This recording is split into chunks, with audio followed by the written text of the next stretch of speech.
ఒకసారి నా మాట వినరా, నే తప్పు చేయలేదురా. అమ్మా మా పరువు తీరేక పుట్టావు కదా. అన్యా నా మాట వినరా అన్యా, అలా కాదురా. మాట్లాడుకో, ఇంకోసారి గడప దాటావా కాళ్ళు నరికేస్తాను.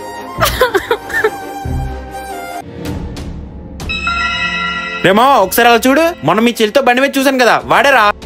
దొరికాడా నా కొడుకు? ఎవరన్నా మీరు? దిగరా ముందు. చెప్పండి. మా చెల్లితో తిరుగుతావరా?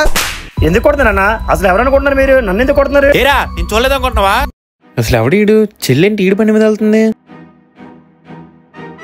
ఇదేంటి ప్రతిరోజు ఈడు బండి మీద వెళ్తుంది? వీడి చెల్లితో 2 సార్లు చూసాను మీరు బండి మీద వెళ్దాం. వదలన్నా ముందు.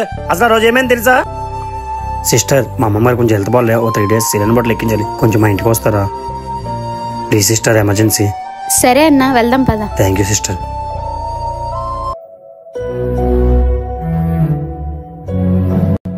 ఇది బ్రో జరిగింది. నిజమంటే తెలుసుకోకుండా ఎవడో మాటలు విని ఇంట్లో చెల్లిని అనుమానిస్తావా? అయినా అమ్మాయి చేస్తుంది నర్సింగ్ ప్రొఫెషన్. ఎమర్జెన్సీ అంటే మనవతంతో ఎవరికైనా హెల్ప్ చేస్తుంది. ఆ మాత్రం దానికి అనుమానించేలా? అంత అనుమానం ఉన్నప్పుడు ఆడపిల్లని సంపాదించమని బయట పంపించడం ఎందుకు బ్రో? ఎవరో తెలియని నా మీద చేయి వేశారు. పాపం అమ్మాయిని ఇంకెంత బాధ పెట్టుంటారో.